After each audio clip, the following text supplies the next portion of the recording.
Namaste viewers, welcome to Indic Roots. Today we are interviewing a very special person on our episode called Chitta Chat. As you know, I have always told that Chitta Chat is about having a chit chat with people from all walks of life who have in their own ways been very steadfast in Dharma. In their own ways, in whatever they believe in terms of how to keep up to their traditions, and they have been practicing Hindus. And these people, they set examples that despite the challenges of the time and age that we are, they have yet been able to believe in their faith, in their religion, and they have set examples for a lot of people who are their bunch of friends, their families, their relatives, or their followers. These people may not be celebrities, but they are definitely those kind of people who leave us something to learn from and something to mull over. Today I have Arnab Mukherjee with me, who is actually my bro, and I have known him for the past 10 years, and he is a fantastic student of astrology, as he wants him to be called as. But I would say that he is a fantastic astrologer. He specializes, of course, in Vedic Astrology, and he has a lot to talk on that. As I have always said that in Indic Roots, we are going to take aspects of yoga, aspects of Jyotisha, aspects of Ayurveda, in order to explain our traditions, to remove confusions from people's mind about our faith. So we will be doing a conversation with him today, and we will talk to him about Vedic Astrology. We want to learn more about it. So I'll welcome Arnab amongst us now. Welcome to Indic Roots, my bro, Arnab. Not Arnab Goswami, but Arnab Mukherjee, but I'm sure he will become Arnab Goswami one day. I hope not. Having said, Arnab, this is Chitta Chat, which is our unique episode that we do by interviewing people who are from all walks of life, who have been in their own sense steadfast to Dharma. They have they set, I am not saying that they are celebrities, but they set examples for a lot of people. In your case, you have chosen a very very different and a very strange path as your career. Being a young person like you have taken astrology as your career. So I wanted to know what Vedic Astrology is all about. By the way, viewers, he practices Vedic Astrology. He wants to call himself as a student of Vedic Astrology, but I know him for the past 10 years now, and I know he's damn good. And he is not a student. He is actually a professional practicing Vedic astrologer. So over to you, Arnab. Tell us a little about yourself, and also about what Vedic astrology is all about, and give us some highlights on it. Thank you for the brief introduction. I'm a camera shy person, so okay. Allow me.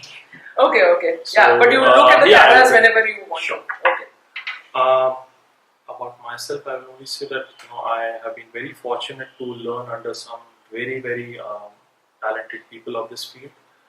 I was very fortunate to learn under Sukumar Das, who was my first astrology guru, who taught me the basic fundamentals, and he's been a very well-known figure in Mumbai among politicians and celebrities. Okay. I also learned under Vestilasan, and currently I'm learning under Pandit Sanjay Rath and Sarvani Rath. That's my introduction. I'll stop that. Okay. I have told many things before about you. But I have equal respect for people, and I've also been. These are my formal gurus, I would say, from whom I learned astrology. But there are, inspiration. There are people who inspired me to learn Vedic astrology, to continue with the practice. Of course, foremost among them is P.V. Raman, whose books have been very inspirational to not only to me, to other my friends, to other astrologers, to the other students of astrology. Okay. And apart from that, there is PVR Narasimha Rao. There is K.N. Rao, whose books I have read, and with whom especially PVR Narasimha Rao and other people who I'll not take their names.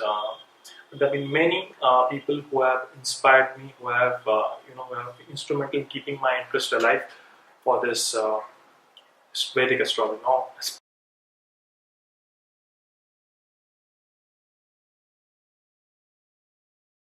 what is exactly Vedic astrology? There are not set textbook definitions when it comes to defining Vedic astrology. Each of the author of the classics, they have presented their flavored version of what is Vedic astrology. The requisites for the astrologers are given in the first initial chapters. People can go through it, but on the basis of my experience, I would say Vedic astrology. If you say what is the definition, if you ask what is the definition, I would say it is a study of time. It is a study of the actions which are performed on a particular time and the consequences, the results, good or bad, whatever you experience. So Vedic astrology, according to you, for a layman, would be anything and everything to do with karma. Comprehensive understanding of the karmas, the set karmic patterns in your chart, in your horoscope, which you have been carrying on for the last many. Because the core philosophy of Vedic astrology is based on reincarnation. Okay. So it has taken the core fundamental of the Hindu value system, which believes in karma. I know these days there are people who are from different geographical country and from different cultural background who are interested in Vedic astrology, but it is fundamental to Hinduism that it believes in reincarnation, and that is the reason karma is a core concept to it, which cannot be separated. Okay. So Vedic astrology helps in understanding those karmas, because why is it that a person is suffering repeatedly in relationship fronts? He may have everything in life, but yet you see him suffering, yet you see her suffering. There may be someone who is constantly suffering out of health issues right from his birth. Sometimes there are no answers from science or from other subjects. Vedic astrology comes here to answer certain of them. I'm not saying it has the absolute position of truth, but it has certain elements of truth, and which can be enlightening for the person or for his life to develop. It gives you a way forward. So this is something that I believe Vedic astrology has its own importance, its own significance compared to other skill set like tarot cards. Yeah, that's what my second question was, that how is Vedic astrology different from the other predictive sciences? Okay. Because there are a lot of people with a belief that whatever stems out of Hinduism, that has a paramount importance, or it has a superiority over the other varied science. I will differ from it, because the Vedas or the yogic philosophy believes in recognition of truth, but it never claims an absolute possession of truth. Okay. That is the basic problem with the religion, that my way is the only way. Yeah, that's what the single book religions of absolutely. Today they say of your. Yeah. The yogic system, which is prevalent in the Indian subcontinent, it allows you the freedom to integrate other good things from the other system. If it can be used, you can integrate it in your system. Now, the other systems, like there is Chinese astrology, which is based on the birth year, the animal according to their birth year, etc., etc. Then there is Tibetan astrology. Now, astrology is just not limited to Hinduism. It is also part of Jainism. It is also part of Buddhism. Tibetan Buddhism, it focuses on Vedic astrology. And not on Vedic astrology, it's Tibetan astrology, which has the Kal Chakra, the Dalai Lama, the Kal Chakra initiation, etc., etc. And karmas are very fundamental to the study of Tibetan astrology. I would like to tell the viewers over here that Dharmic or the Dharma religions, okay, as they call it, that is Jainism, Buddhism, and Hinduism. They follow the fundamental similarity pattern that all of these three have is the belief system of karma and reincarnation. So all these three, therefore, are the dharmic religions or dharmic faiths, as they call it, and therefore there could be an underlying similarity between Vedic astrology and their forms of astrology as well. There are Correct me common if I'm links. wrong. There are common links. Yeah. There are definitely common links between the two. Like Whereas in Western astrology or in other paganism, do you think because there is no belief system of karma, so therefore they are different than the Vedic astrology? there are slight difference of opinion over it, and there is you can say the clash of thoughts are there. Okay. But nevertheless, there is. I mean, Western astrology too has a very strong foundation. It has a strong. It was very. Most of the scientists, like the Newton, etc. William Lilly. In the late 18th century, there was Alan Leo, whose work on astrology is very famous and very popular among Western astrologers. Okay. And arguably the most famous one being Nostradamus. Oh yes, Nostradamus. We all are very enticed by his prophecies. Yes. Regarding any events which is taking place in our modern world, whether it's 9/11 or I think people say that it has been predicted before. Yeah, I know they have said that, but tell me something. This is very. And there's one more individual name was Ptolemy. He was also a scientist. Yes, he was also a scientist, but he does not belong to the medieval Europe. I mean, it's way before. Okay. Yeah, he was in I BC? think probably 8th century BC. I think so. Okay. Fine. So, West too has its own share And of the they have contribution. also been Yes, good. I mean, good, it's not good, that Vedic good. astrology is. Yeah. So, being a Vedic astrologer, being someone who adheres to the Hindu way of life, I would not say or I would not claim that that it is Vedic astrology is superior to us. I would say, in the Westerners, they have their own share of contribution in promoting astrology in their own geographical locations. So West too has produced quite a few number of very good astrologers. Good. So now that comes, makes us want to ask you another question. Is that planets? Okay, they are so far away from Earth, and there are like so many planets being discovered or constellations being discovered day in and day out now. And how can they even affect our lives? And I can understand bigger, like for example, there are sunbursts which happen, and therefore that affects the climatic conditions of that's on a generic level, not every person's life, not my life, not your life. How is that possible?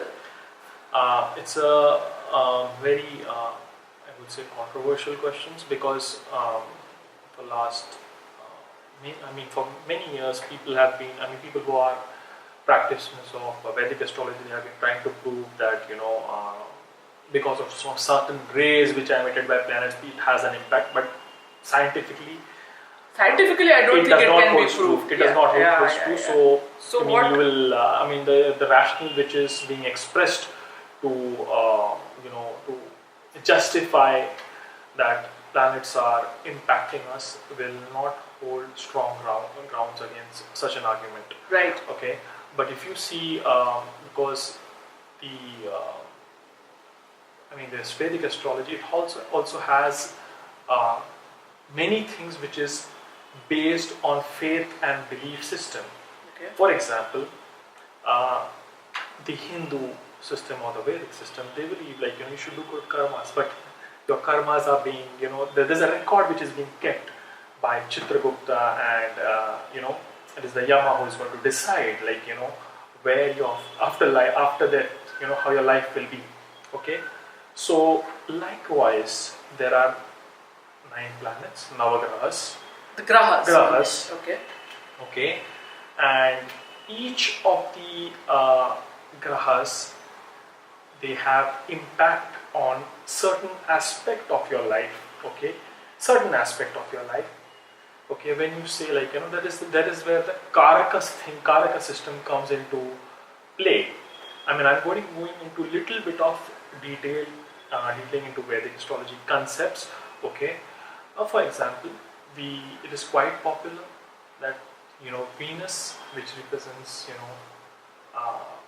love, romance, purity, sensuality, okay.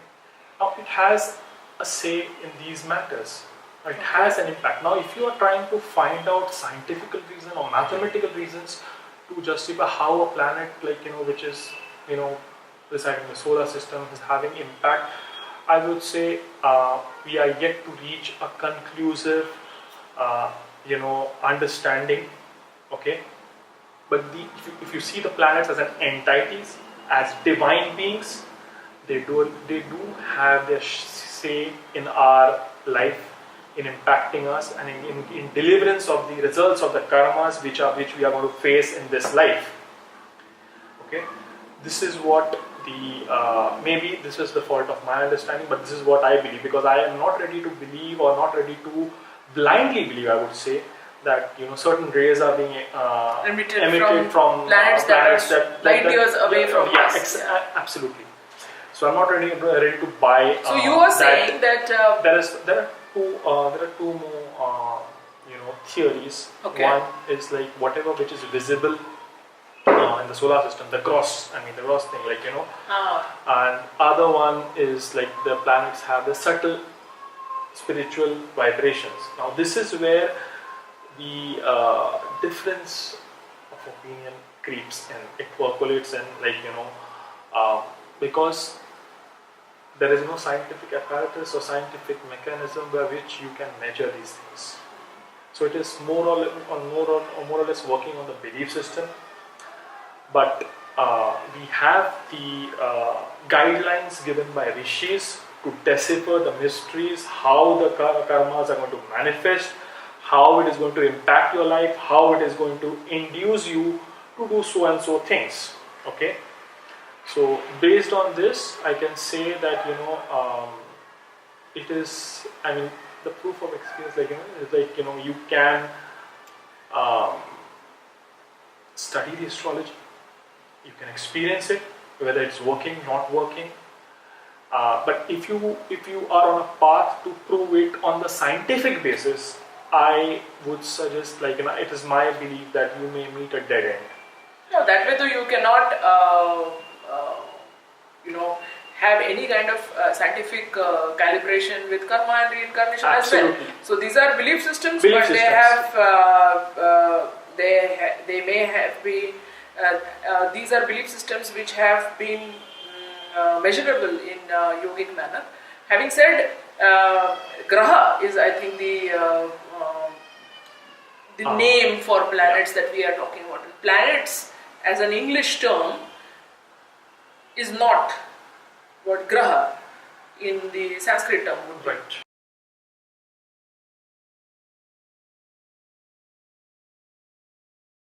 So, Arnab, please tell me, what are grahas? Okay. What is actually a graha? Okay. Now, there is a slight variation, conceptually, graha is different from a planet, which we study in our school days. Okay. Mm-hmm. Now, so it's not the astronomical planets. I cannot refute the fact it is not the astronomical planets, but Vedic astrology and the Vedas and the yogic science goes a step ahead to define them as celestial beings, okay, who are responsible for giving out the results of the karmas. Okay. Now, the Brihad Parashar Shastra, which is one of the most celebrated texts, you can say it is a Bhagavad Gita for astrologers, okay, written by Maharishi Parashara. It goes on to say, the 9 of the planets, along with the Lagna, the ascendant, they represent the 10 avatars of Lord Vishnu. Okay. The Tantras, they have given details of the 10 nine planets along with the ascendant, representing the 10 Mahavidyas, okay, manifestation of Devi. So they are just not planets. They are grahas who are celestial beings who have significant influence on our understanding, on our thinking, so on our actions, individual lives. on our individual lives, right? So that is why I think it is not a generic.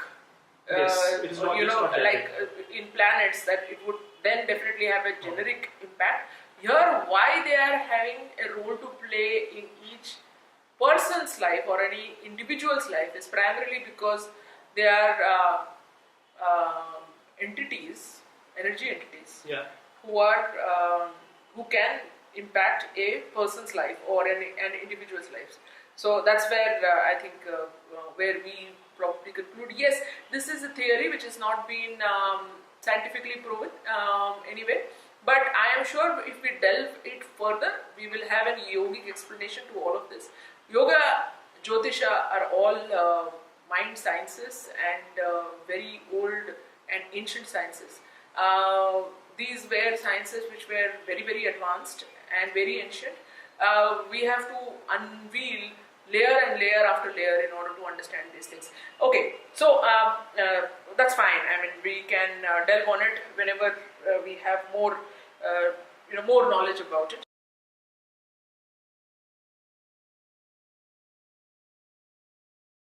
So, how accurate can you get with it? Is it the most foolproof method as I today? said in the initial stages of the interview, I would not claim superiority. Okay. Over, Vedic astrology is superior to it. And now, astrology, Vedic astrology, or other branches of astrology, it has its own limitations. Okay, but it's foolproof. I would not say it's foolproof, but it is quite accurate. Right. I was quite accurate. But accuracy also depends on the practicing astrologer, because this is the art, where an astrologer, the more he practices, the better he becomes. The better he okay, becomes. Correct. The experience. Then there is something called as observational astrology. The astrology, this is the one side of astrology that you learn, the techniques that you learn, and there is another side which is the journey of the astrologer, and he develops his own techniques, or his experience teaches him, to decipher the results from the chart or the horoscope. So, if he has been diligent enough to practice it sincerely, I think over a span of 10, 20 years to 30 years, because I know people who are been practicing for 30, 40 years and they are very accurate. And I would not say that, they have been able to, predict everything, but I think 70%, 75% accuracy is very good. Very good.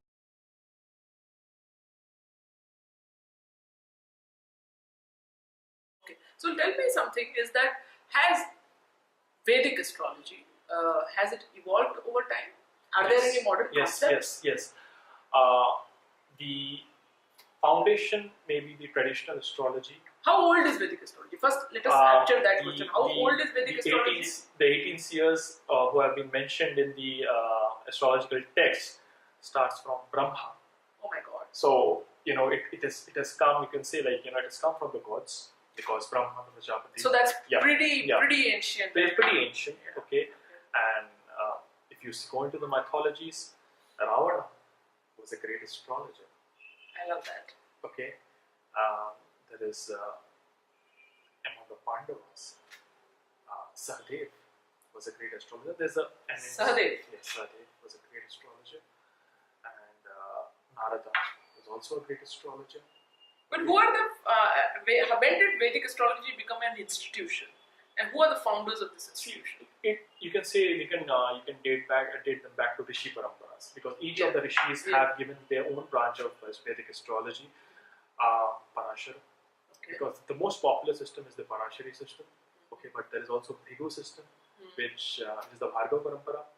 Okay, then there is Jaimini system, which is not different from the Parashara, because both of them, Jaimini is the student of Rishi Jaimini is the student of Vedas. okay, who's the son of Parashara. So they belong to the same school. So you're saying there are 18 seers, Yes, 18 seers, and apart from or that, 18 rishis, 18 rishis. who were the founders. Apart from that, South India has its own Nadi system of astrology. Yes. Okay, one which is from the based on the copper leaf, reading of the copper leaves, and other there's a separate system. They are also part of the Vedic astrology. They are not different, I would say. They are part, and because they are also using the 12 houses, 12 bhavas, 9 planets. Okay, the 12 rashis. Okay, the nakshatras.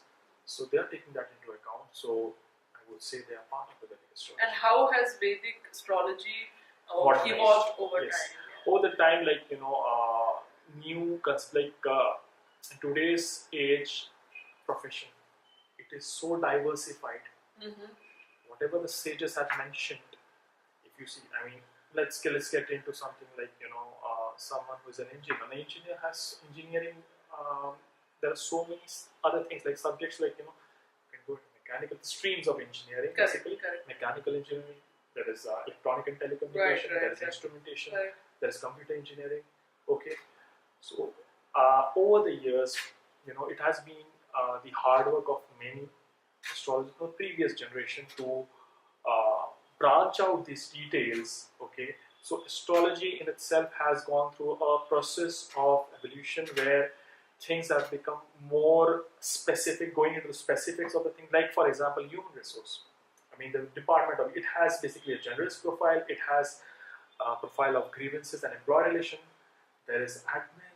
There is personal department. There is finance. There is so much specific.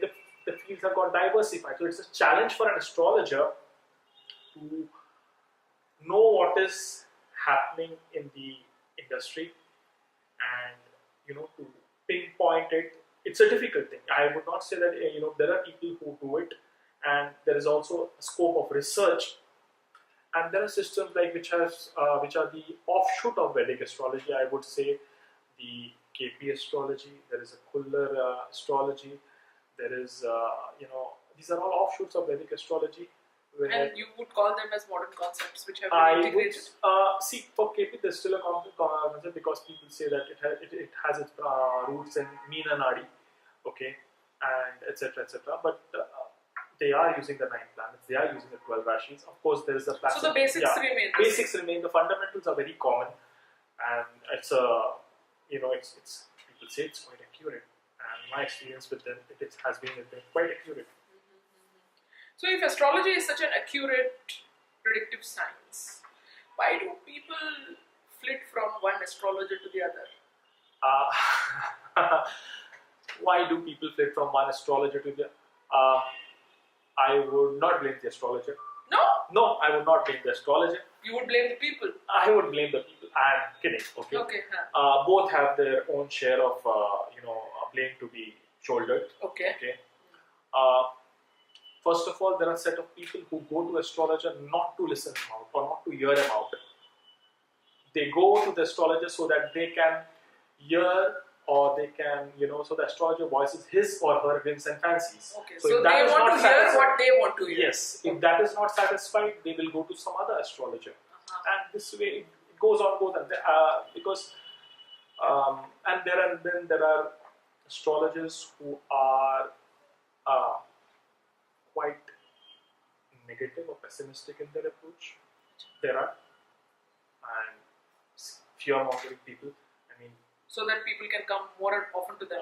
Yes, because fear is a factor which can breed insecurities and you control with fear. Yeah, absolutely, and that is something a grey area, and I like to speak about it later on. But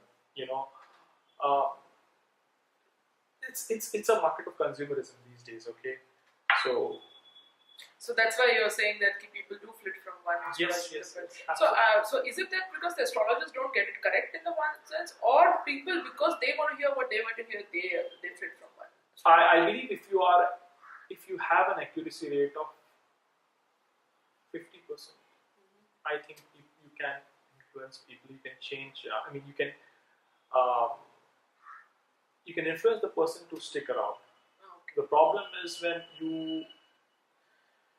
what happens, the astrologer gets carried away by the client.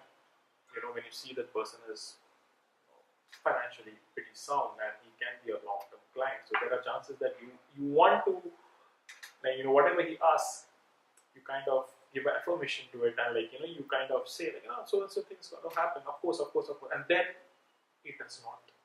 So one, there's a breach of trust, there's the faith is broken, so he moves on. There are other people who kind of, I would not say that, there are, in this field, see, the money is easy, I would say. If you are a con man, and fooling people is very easy, because specifically Indian society, it is a society of faith, and Indians by faith are very gullible. So otherwise, if a person like, we know a godman who was in Punjab who was just sent to jail a few days back, you could see the amount of supporters and loyal supporters that he had. I mean, with all due respect, he was, any person, even if he's not from a spiritual background, he will understand that he's not a godman from any angle. But yet, he was able to draw so much people to him. He was quite popular. So about con men and astrology, I think we will take that as a separate subject later on.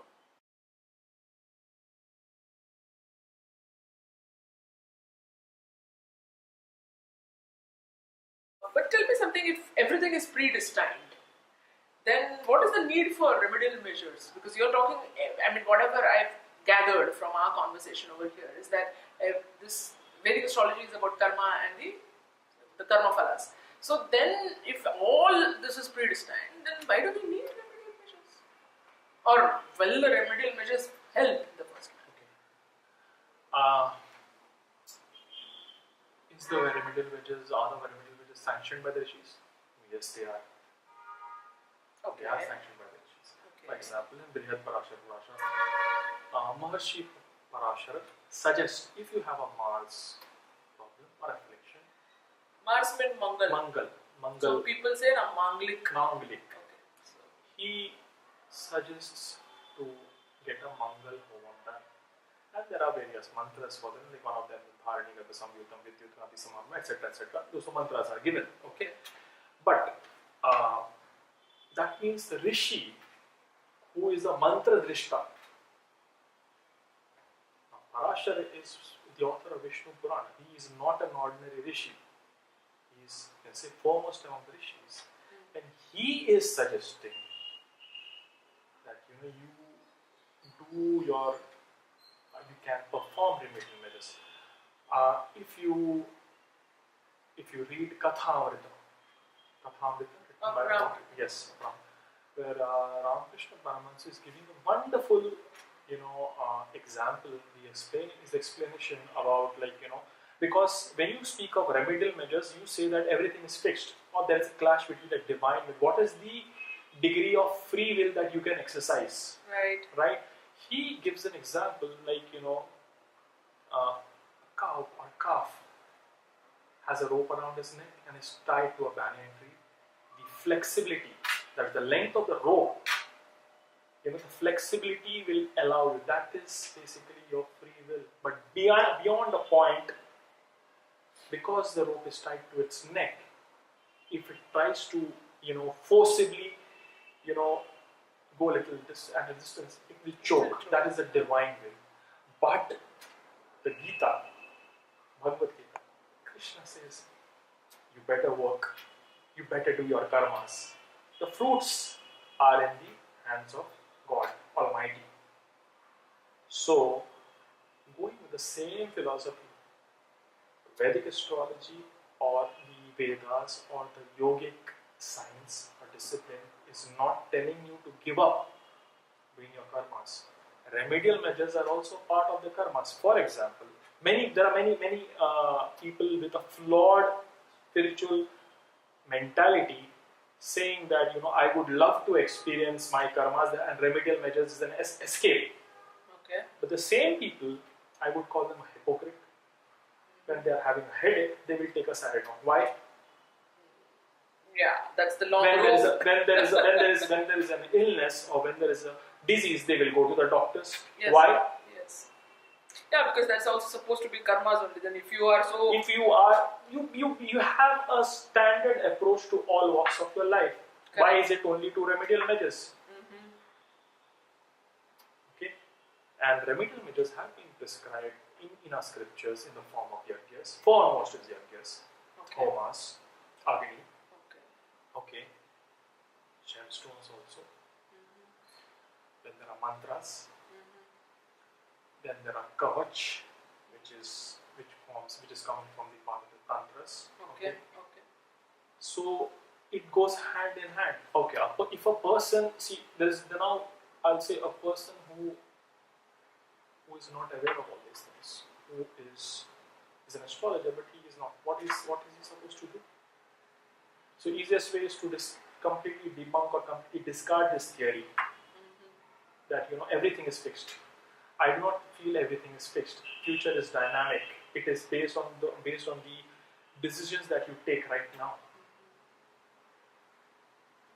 Right? So IPL is fixed, but your karmas, or rather your karma phalas can, or remedial measures can give you a long rope. It does not mean that you can change your destiny completely, but yes, it acts as Saradon to take care of that headache that you are getting at that point of time. So what is that one? It means if it's raining, you will take a chhatri. You will take a chhatri. You will take a, you will either wear a raincoat or you will take an umbrella. It is your duty. What Krishna is saying, like you do your duty. Do not worry about the fruits. Okay. Whether the prescribed remedial measures is going to work for you is completely dependent on the God. Okay. So why don't you apply? Why don't you use that knowledge to get His grace? After all, the results are to be decided by Him. Right. So that brings us, viewers, to another question: is that what is that one remedial measure that one must do without, say for example, I don't want to go to any astrologer. Okay. So what is that one remedial measure that I should do so that I start getting these long ropes? Okay.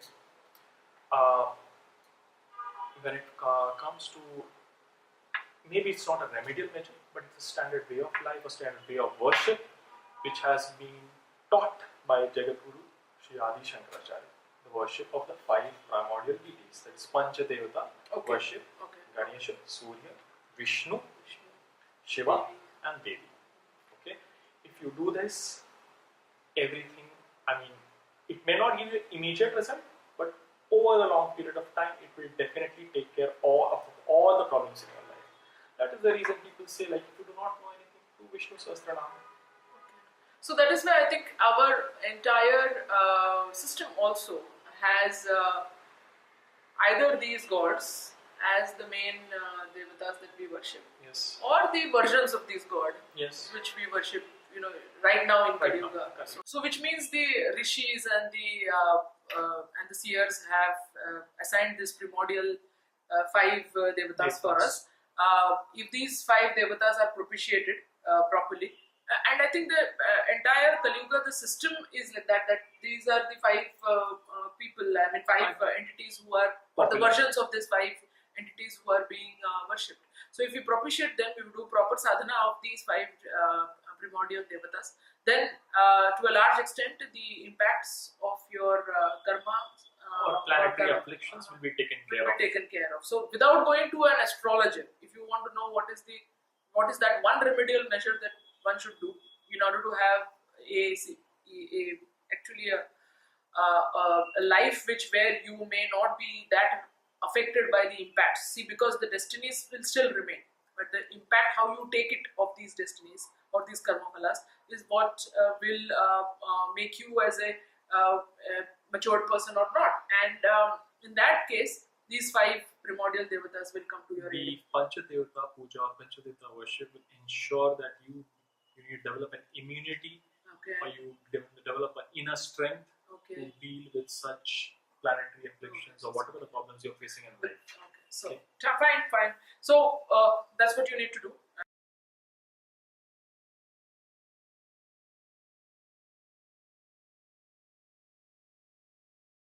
Now, why is astrology called Jyotisha? Okay. And what is this divine light are we talking about? Now, astrology is recognized as Vedanga. It's part of the Vedas. Okay, and it is also said to be the eyes of the Vedas. Okay, now, as we all know, Vedic astrology, Jyotisha. It is all dependent on what is to be done, why it is to be done, and when it is to be done. That is the most important. And when, how it is to be done. How it is to be done. Yes. When is the most, because it is a science, or it is the spiritual discipline which lays more emphasis on the time.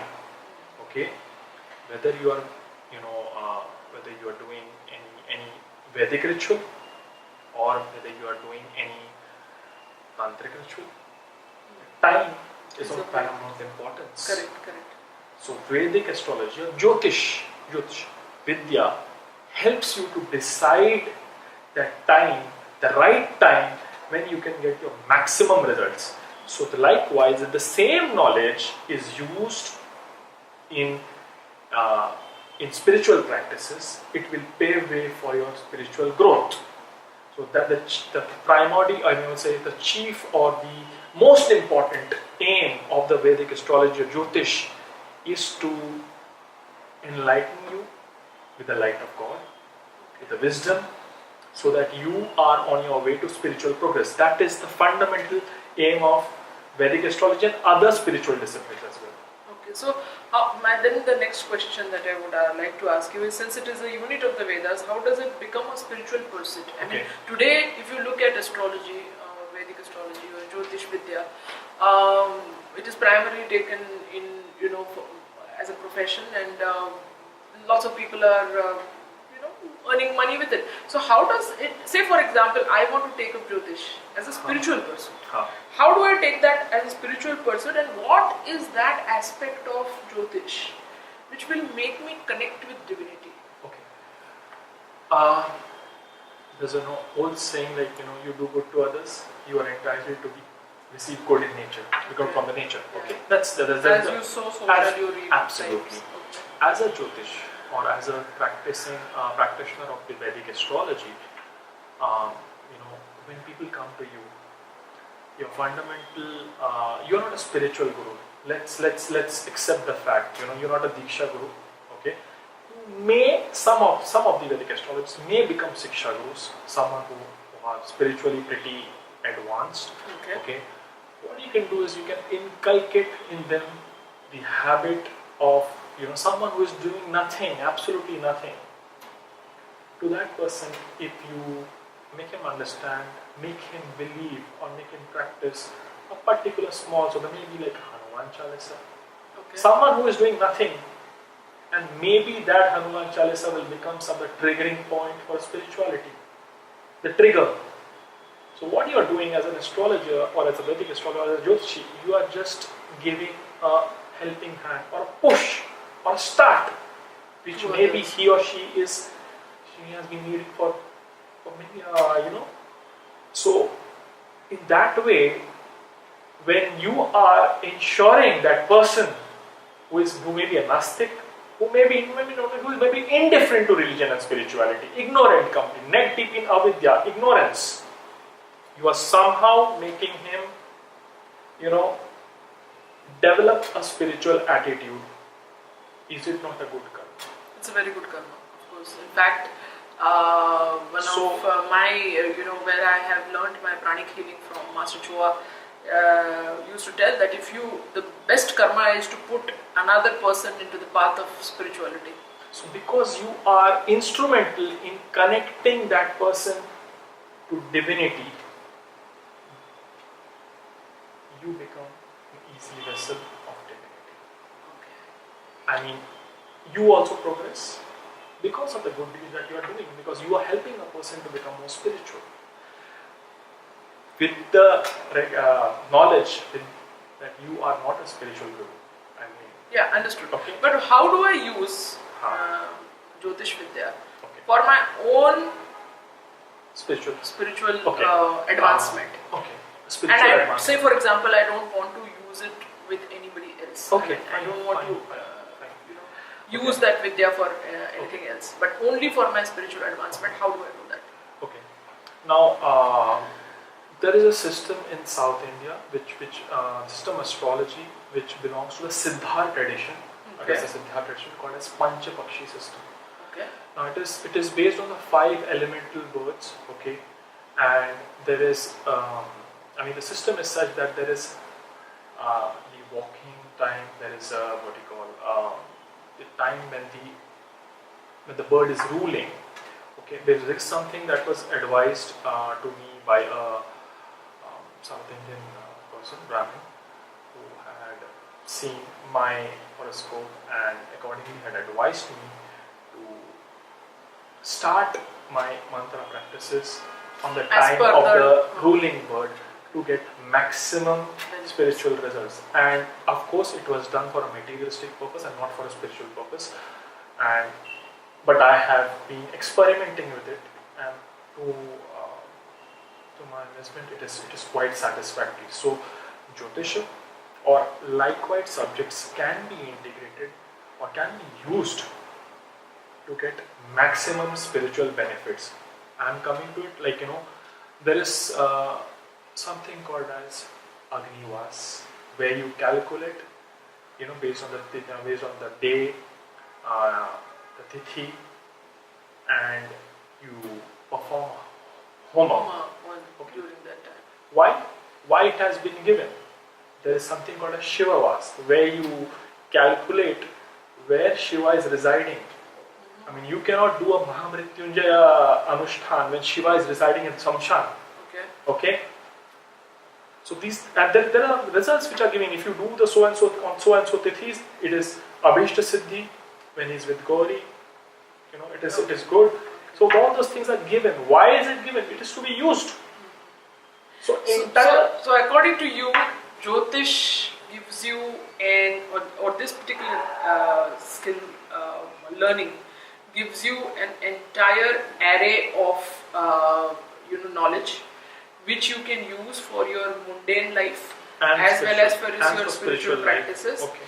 Yeah. As said, viewers, that like all other aspects, Hinduism, the traditional Hinduism, the traditions of Hinduism are based on lab-tested practicality, and if we see that Jyotish is also a very, very practical knowledge. I will add something to it. Like, if you go so the tantras are the revelations which I feel like it is more suited for the practices of Kali Yuga. Okay, I'm not saying everyone, like, not the hardcore tantric material, but the thing is, in the tantric text, it is given nakshatras have been pointed, like so and so date, so and so day with the so and so nakshatra falling. If you do the worship, so and so results. For Chandiva, if you see the Durga, Durga Shapshati, there's a Bhauma Ashwini. That means Ashwini nakshatra falling on a Tuesday. On the Tuesday, yes. Okay. There is in Rudra Chandi. What is the result of the worship of or reading of Rudra Chandi on particular day, Monday, Tuesday, Wednesday, Thursday? Vishaka Nakshatra, the specific name which has been used in the nakshatra name, Vishaka Nakshatra.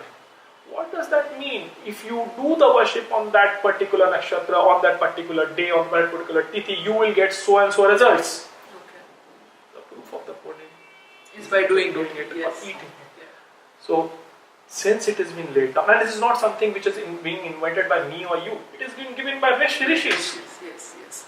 So great. So I am sure with these fantastic and a very amazing revelation that Arnab had at the end of the interview, there will be a lot of questions that the viewers will have after seeing this interview in terms of furthermore and delve into it.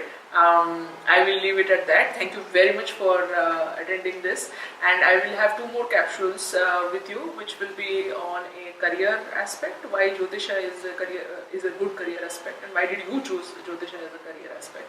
And the second one would be on conmen and astrology. So I'm sure the viewers would love to hear about that as well. So till then, goodbye. Thank you very much for watching this video. Thank you. Oh, sure.